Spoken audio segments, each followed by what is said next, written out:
really musician. You'd have thought by now I'd learned a few things, and I do know a few things, but I don't really consider myself a musician. But I have learned a few things on the road. One of which is the bassist tends to be the stupidest member of the band. Uh, and I suppose it makes sense. And believe me, there are exceptions. Paul McCartney, Lemmy, Geddy Lee. But in general, the bassist is the stupidest member of the band.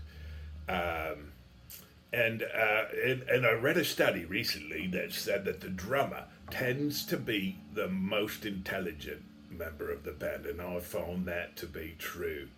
Uh, Usually, the drummer, he's got it.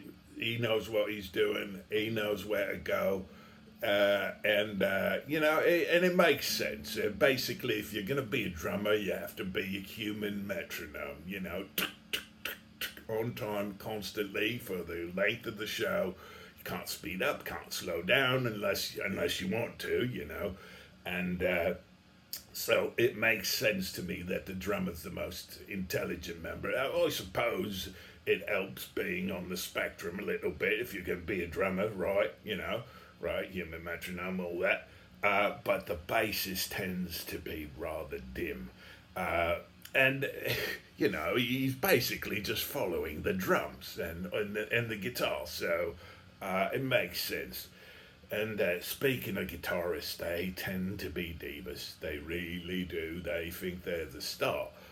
But, of course, they're always upstaged by the lead singer.